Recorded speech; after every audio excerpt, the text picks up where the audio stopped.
Are we going to purchase a shipping container in Canada, fill it up with all our possessions and send it over, or are we going to go minimal and just take the things we need day to day as we get settled, or are we going to go somewhere in between and send things along with someone else that does ship from Canada to Paraguay? Hey guys, welcome to the channel. My name is Frida, and today I'm going to take you through our journey of having moved from Canada to Paraguay at the end of 2022. Anyway, let's dive right into it. The first thing that we did is taking care of all the documents, making sure that they were all going to be in order because we had a lot of other things to do. We had to pretty much dismantle our entire career. We had a trucking company we needed to clean up and all of that. I didn't want to be worried later about not having a certain document. So that meant to get mine and my husband's Paraguayan passports, and then our children's documents meant getting them passports and then also getting their birth certificates authenticated by the Global Affairs Office in Canada and also legalized by the Paraguayan Embassy in Ottawa. So then they would be also ready to become citizens as soon as we got here. Well, before we left, we knew that we wanted to start an import-export business, primarily moving things from Paraguay to Canada, and then we weren't sure what we were going to import, but we did want to go into import-export, and that added another question on how we were going to go about our move. We were also told that shipping containers were more expensive here when we shared that we wanted to do import-export, and so that question came up on, are we going to purchase a shipping container in Canada, fill it up with all our possessions and send it over, or are we going to go minimal and just take the things we need day to day as we get settled, or are we going to go somewhere in between and send things along with someone else that does ship from Canada to Paraguay, at least on an annual basis, which there was that option that we had as well. So that was a lot to consider, and in the end we decided to go with the full shipping container because we had also found out that vehicles were a lot more expensive here than they were in Canada, and we wanted something reliable because roads are not as great here, so vehicles are more likely to be a little more beat up when you buy them here unless you're buying relatively new. So that was a whole lot of work that we did there, filling up the shipping container and adding the vehicle to it, which we had to purchase because the one we had was too old and worn off to take along. So we purchased another one that would fit into the requirements of Paraguayan import laws. Now, we needed to figure out how that process was going to go. We were hearing from different people about different steps to take or what needs to be done, what does not need to be done. But these were all people that had never done it themselves. And I don't know about you, but I'm hesitant to take advice from people that haven't done what we were about to do. And so I called the Paraguayan Embassy in Ottawa, which they were phenomenal. They were willing to answer any questions. They always said at the end of the phone call to call back if I had any more questions. So I called them to see what the process was going to be like and made sure to follow those steps.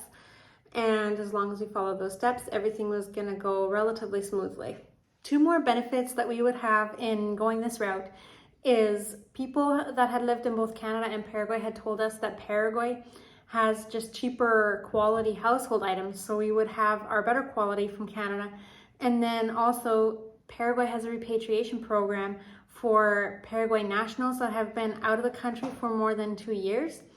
And since we are both Paraguay nationals, we would get to take advantage of their between 0 to 11% of import fees at customs bringing our container in. A little bit of a timeline on when we sent our container. It left the location where we had it sitting to fill it on October 12th, about mid of October in 2022, and then it arrived in Paraguay in Asunción at the port at the end of January. One thing that we did need to take in our luggage from Canada is the paperwork for the shipment that we had sent off, because we were going to need to take it through a process over here for repatriation to show at customs when taking our container out.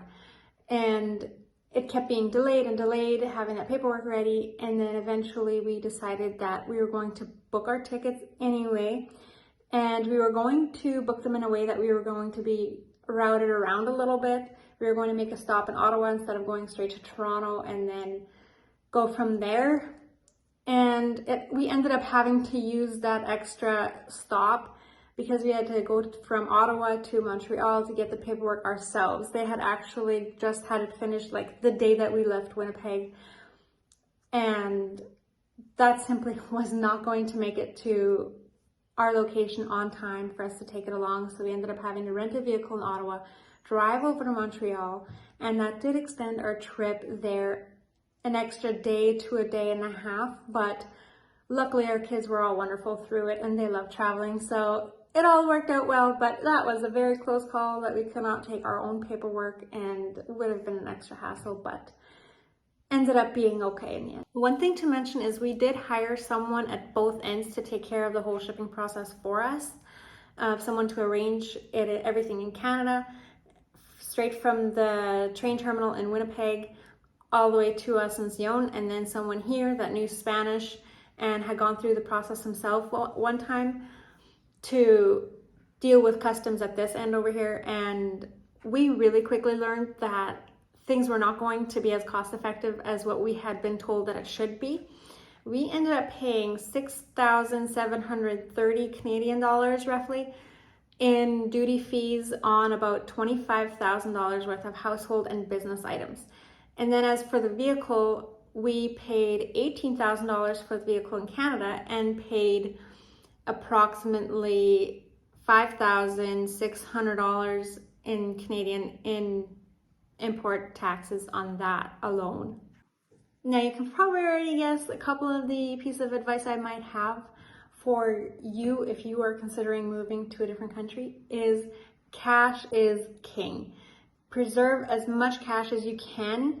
If you are not 100% sure that you're going to want something at the other end, don't buy it, don't bring it.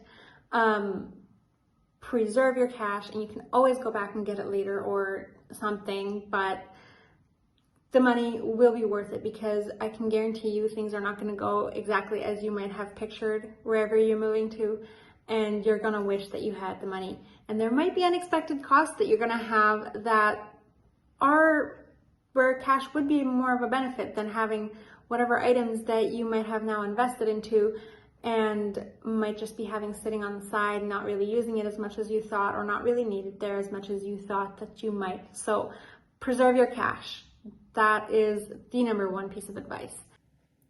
Now, I can't say that we regret going the route that we did, but if I were to do it over again, there are some things that would be done differently, like not doing our own shipping container, because we now found out that they are cheaper here and it wasn't worth purchasing one in Canada and then paying all that shipping fee to get it over here.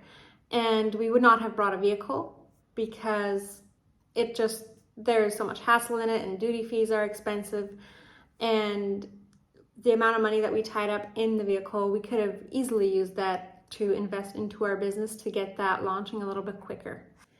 The last thing that I regret about not doing differently is starting my YouTube channel sooner. I did consider it already a year ago, and it would have been a fantastic opportunity to document our journey from when it started, and it would have just been so much better for getting a external source of income for when we live over here. It would have made the transition to over here a lot smoother, because the start has been a lot slower than we expected, and would have been a great little side gig to rely on a little bit more. The last piece of advice I have for you, but certainly not the least, is to start making connections with people in the country and in the area that you plan on moving to. This could be through Facebook pages. I know there's a lot of expat pages in various countries. This is going to help you connect and make friends in that area, and that's going to help you not be quite as alone when you get there, and it's going to give you a spot where you can ask questions that you might have, and going to help you feel like you know a little bit more about the area that you're going to, and everything is not going to be quite as strange. So that is it. That is all I have for you today. If you have made it this far, thank you so very much.